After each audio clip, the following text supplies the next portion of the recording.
நான் வந்து என்னுடைய பேர் வந்து ராஜநிலை ஜோதிடர். என்னுடைய பேர் வந்து எல்ஜி அசோக் ராஜா, ராஜநிலை ஜோதிடர்.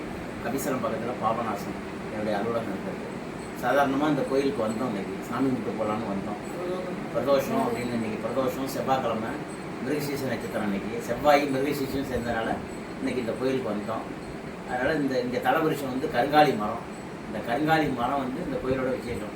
ஸோ இந்த கோயிலுக்கு வந்து வைகாசி மாதம் ஆயில்ய நட்சத்திரத்தன்னைக்கு தான் இந்த கோயில் வந்து விசேஷமான நாள். மிருகசீரிஷம் சித்திரை அவிட்டத்தில் பிறந்தவங்களுக்கும் இந்த கோயில் விசேஷமான நாள். ப்ளஸ் இந்த கோயிலில் யோக ராகு யோக கேதுன்னு இருக்குது. இந்த யோக ராகு யோக கேதுங்கிறது ரொம்ப நாளாக ராகு தோஷம் உள்ளவங்க, சர்ப தோஷம் 30 வயசு கல்யாணம் ஆகாமல் 35 வயசு கல்யாணம் ஆகாமல் இருக்கிறவங்களாம் இந்த கோயிலுக்கு வந்தாங்கன்னா நல்லபடியாக இந்த கோயிலில் திருமணம் முடிஞ்சு வெற்றி அடையும். நாங்கள் இன்றைக்கி யதார்த்தமாக மிருகசீரிஷ நட்சத்திரம் செவ்வாய்க்கிழமை அப்படின்னு இன்றைக்கி வந்தோம். எங்களுக்கே ஒரு மிராக்கள் நடந்திருக்கு. அதுதான் எங்கள் பாப்பாவோட குழந்தையோட காலில் இந்த ரெண்டு பொட்டு வச்ச மாதிரி, யார் வந்து வச்சாங்கன்னே தெரியல, 2 பொட்டு வச்ச மாதிரி இருக்கும். வெளியில் வரும்போதே நாங்கள் உள்ள கோயிலுக்குள்ளே நுழையும் போதே சாமி தரிசனம் வந்து இன்றைக்கி பிரதோஷ தரிசனம் வந்து நந்தி வாகனத்தில் சிவனும் அம்பாலும் காட்சி கொடுத்தாங்க. மேல கச்சேரியோட நாதஸ்வர ஓசையோட வந்து நாங்கள் உள்ளே போகிறோம், என்ட்ரு பண்ணுறோம். கோயிலுக்கு வெளியில் அம்பாலும் சிவனும் அம்பாலும் எங்களை வரவேற்றாங்க. வரவேற்று சாமி தரிசனம் பண்ணிட்டு அதுக்கப்புறம் நாங்கள் போய் தேங்காய் உடைச்சி அர்ச்சனை பண்ணி சிவனை கும்பிட்டு அம்பாவை கும்பிட்டு வர்றப்ப, சிவனை கும்பிட்டு வளம் வர்றப்ப தான் இந்த நிகழ்வு நடந்திருக்கு. எல்லாம் வல்ல மாகாளநாதரையும் வணங்கி, ராஜமாதாங்கியும் வணங்கி, எல்லாம் வல்ல அன்னை தாய் கருணையே போற்றி போற்றி அப்படின்னு வணங்கி பிரார்த்திக்கிறேன். நன்றி. உலக மக்கள் அனைவரும் இந்த கோயிலுக்கு வந்து வழிபாடு செய்யணும் வேண்டணும்னு சொல்லி மறுபடியும் விரும்பி கேட்டுக்கிறேன். மிக்க நன்றி. வணக்கம்.